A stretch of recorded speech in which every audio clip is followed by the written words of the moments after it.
come from. And this is the tradition we want to preserve today. But unfortunately, in the name of globalization, we are forgetting our values. What was our value? That was first registered in my mind when an American student, when I came as a student at Harvard to do my PhD. An American classmate of mine asked me, how can you accept Mahatma Gandhi as your leader? So I said, why in America you will not accept him if he comes here? So he said, if he comes here, we'll put him in jail for indecent exposure. He was only wearing lambetti. He was just wearing a piece of loincloth. That's why Churchill called him a half-naked fakir. You have to understand. I asked him, what about your leaders?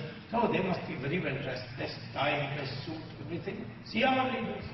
Even our religious leaders. Yes, Pope is very well dressed. Look at our Swamiji there. I mean, he's got a coarse cloth. Of course, Bangla color, but it's a coarse cloth. That's all he has.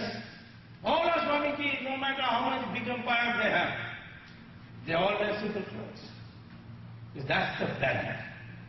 And that comes out of the debate between Brigu and Bhardwaj. Brigu and Bhardwaj had a debate how to structure society to a state.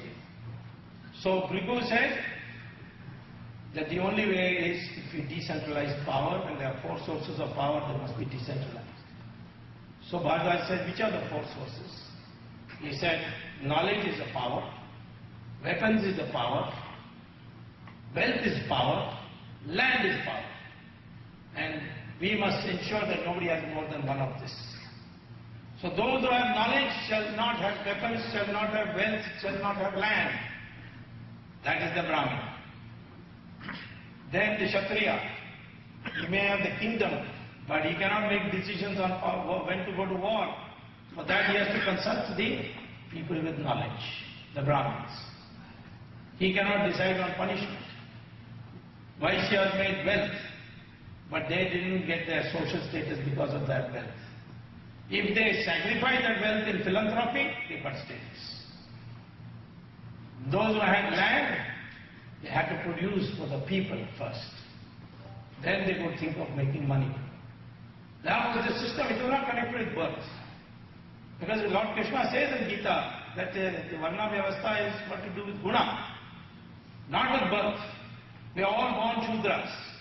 After that we pick our discipline, then we become dvijas. Otherwise, when we are born, we are not shoodras. That's what Rishi Atreya says. So if you look at the examples also, you find that Vedavyasa, who wrote the Mahabharata, he was born of a fisherwoman, not of a Brahmin. Similarly, Valmiki was born out of Dalits. His parents were Dalits. He wrote the Ramayana, became Maharishi. The greatest poet we produced, Kalidasa, he was a hunter. The Rishi of Rishis was Vishwamitra and his parents were Kshatriyas. Raavan was a Brahmin. And this idiot Karnanidhi did not know, and he was celebrating Raavan Leela thinking that he was doing an anti-Brahmin act. So therefore, Raavan was a Brahmin, he had to be killed because he broke the law. And who killed him? A Kshatriya. Brahmins don't say, oh, he killed one of our Jatwalas. But Rama respected the institutions. So when he came to Rameshwaram, he did Prashchit Puja. Because he killed the Brahmin. But after killing him.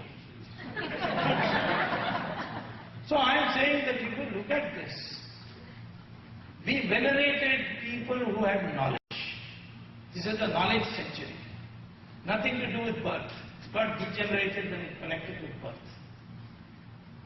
Ambedkar, unfortunately, Jawaharlal Nehru made him bitter. Towards the end, he lost 3 parliamentary elections in a row and losing his deposit because Nehru ensured that he would be humiliated. And he became bitter. The society didn't stand up for him. His own scheduled caste didn't vote for him. But he was a scholar. And he went to Columbia and got a PhD in economics. His thesis was first class. Went to London School and got a law degree. And he wrote books on Indian culture, which you all must read. I've quoted in my recent book, Hindutva and National Renaissance, long passages from his book. He should be declared by all the sadhus and sannyasis as the new Brahmin of India. That would be the way to rectify. Because he was a scholar, he was a man of learning, and he had no money, he had no weapons, he had no land. He qualifies. People come and tell me I must defend the Brahmins because these Dravida Kadagam people in Tamil Nadu are attacking them. I said, you are a Brahmin? He said, yes, I am very much a Brahmin. My father is Brahmin, grandfather is Brahmin. I am pure Brahmin. So I said, where do you work? He says, I am director in Bata Shoe Company. That's not a Brahmin. You have to be a teacher or an intellectual of some kind, where you live by your knowledge and impart knowledge. So I don't think this system can be rescued. We should all become now, first and foremost, we'll worry about the system later. First and foremost of all, we must say, I am a Hindu and I am proud of it without any